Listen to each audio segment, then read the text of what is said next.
Have you ever wondered how your computer juggles multiple tasks without slowing down? The secret lies in memory and I/O systems. Let's explore how they work.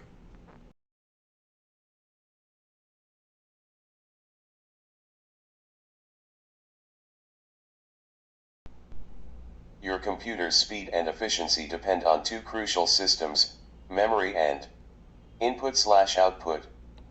Memory works in layers, from the superfast but small cache that the processor uses immediately, to the larger RAM for active programs, all the way to long-term storage like SSDs.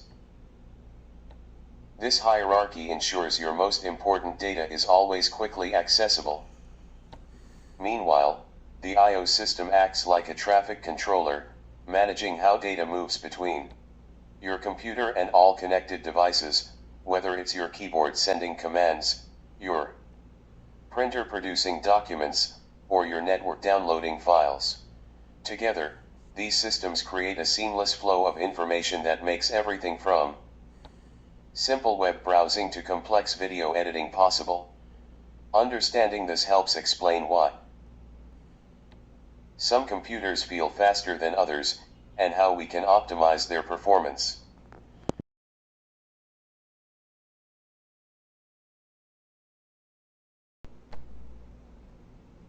Let's explore the two fundamental types of computer memory that make everything work.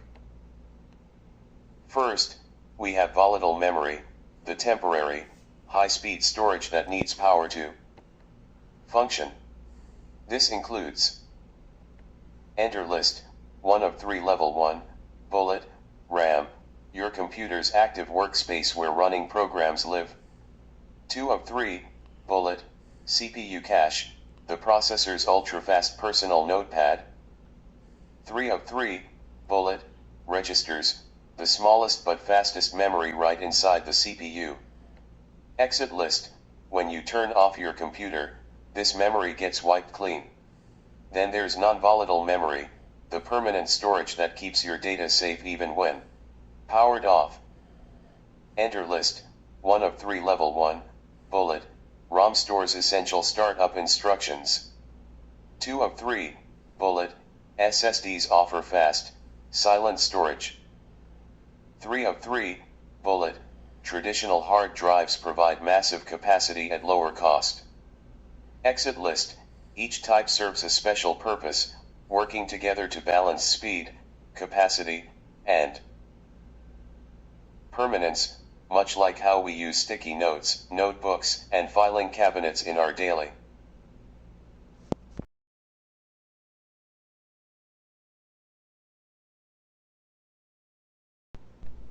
The memory pyramid works like this. At the top, CPU registers, the fastest but smallest memory, working directly with the processor. Next, cache memory, L1, L2, L3, your computer's quick access notepad. Then, RAM, the active workspace where your programs run. At the base, storage drives, slower but with much larger capacity. This tiered approach gives your computer both lightning speed and ample storage space. For communicating with the outside world, I/O systems handle input devices like keyboards and sensors, output devices including monitors and printers, data transfer through interfaces like USB and PCIe, network connections that link you to the internet. Together, these systems form the complete information pipeline that makes modern computing possible, from the fastest internal calculations to your everyday interactions with devices.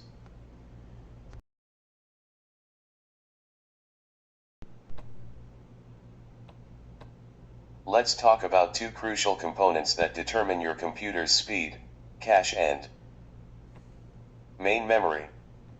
Cache memory acts like your processor's personal assistant, keeping frequently used data close at hand.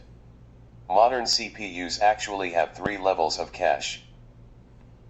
L1 is tiny but lightning fast, like keeping your most used tools on your desk. L2 is larger but slightly slower, comparable to a nearby drawer. L3 is the biggest but slowest, more like a filing cabinet in your office. Then we have RAM, the main memory where all your active programs and files live while you're working. Unlike cache, it's much larger, typically 8 GB to 64 GB in modern systems, but significantly slower than cache, about 10 to 20 times slower. And it forgets everything when you power off. The magic happens in how your system decides what to keep in cache, using smart algorithms. To select it,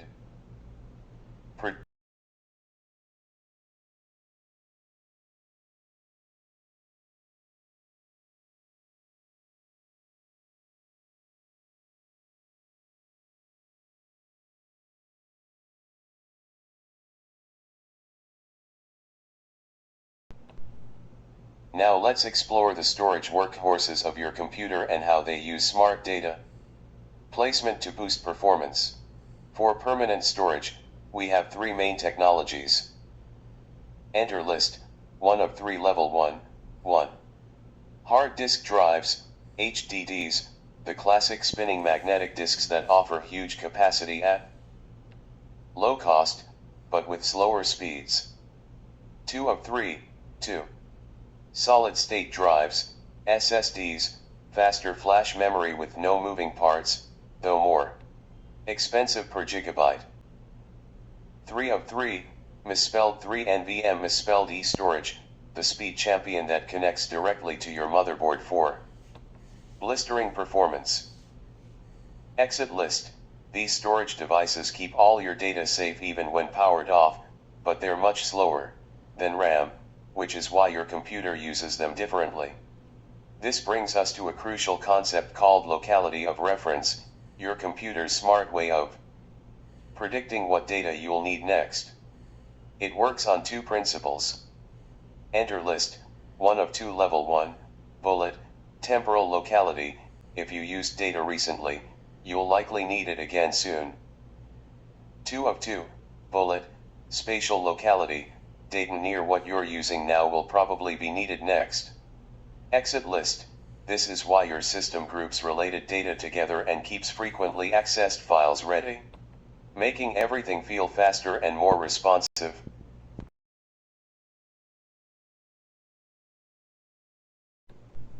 Let's unlock the magic behind virtual memory, your computer's clever memory management. System selected. Virtual memory creates an illusion that gives each program its own complete memory space, even when physical RAM is limited. Here's how it works. The illusion. Programs see virtual addresses, their own perfect memory world. The OS secretly translates these to physical addresses, real RAM locations. Like how apartment numbers hide the actual physical layout of a building. The benefits.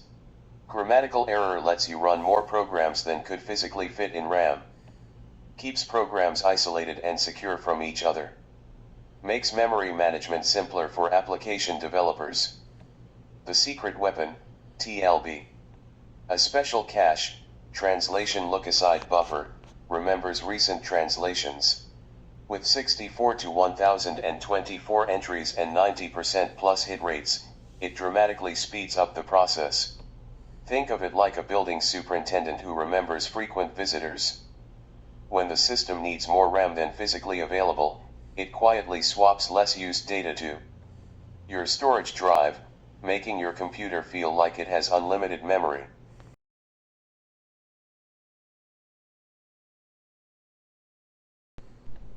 Let's dive into how your computer manages memory behind the scenes with page tables and page faults. Page tables, the memory map. Think of page tables as your computer's GPS for memory. They create a personal address book for each running program. Use multi-level organization to save space, like a phone book with area codes. Store special flags tracking memory permissions and usage. Can handle huge memory blocks, MB/GBs, for better efficiency. Page faults, the memory traffic control. When a program requests memory that's not currently in RAM. The Memory Management Unit, MMU, raises a red flag: we've got a page fault. The operating system springs into action. Checks if the data is in your swap file or storage. Finds space in RAM, possibly moving older data out. Loads the needed information from disk. The original operation restarts seamlessly. This whole process happens thousands of times per second, keeping your applications running smoothly even when memory gets tight.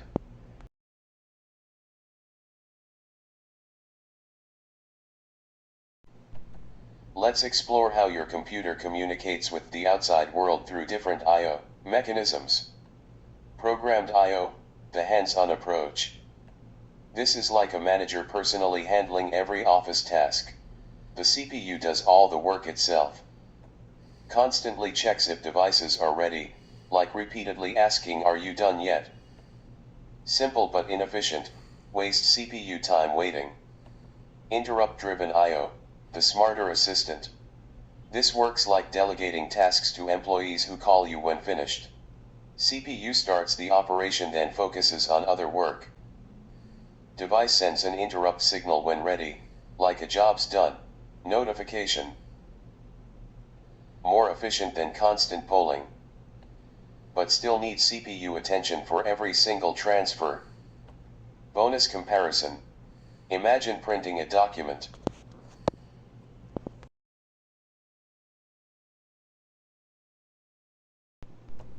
Now let's look at the ultimate I/O performance booster, Direct Memory Access or DMA. This is your computer's express lane for data transfers. How DMA works. Setup phase. The CPU acts like a traffic cop, giving the DMA controller three key details. Where the data starts, source address. Where it's going, destination address. How much to move, transfer size. Hands-off transfer. Once programmed, the DMA controller takes over completely. Moves data directly between devices and memory. Job completion. When finished, the DMA controller simply sends a quick interrupt, like a text notification. Grammatical error lets the CPU know the transfer is done. Why DMA matters. Game-changing speed, enables blazing transfers, think GBs/second with misspelled NVMe SSDs.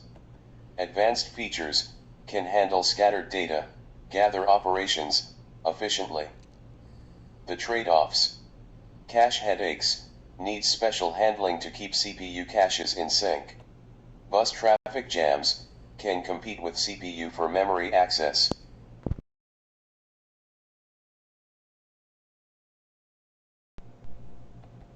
And there you have it. We've explored how memory and I/O systems work together to make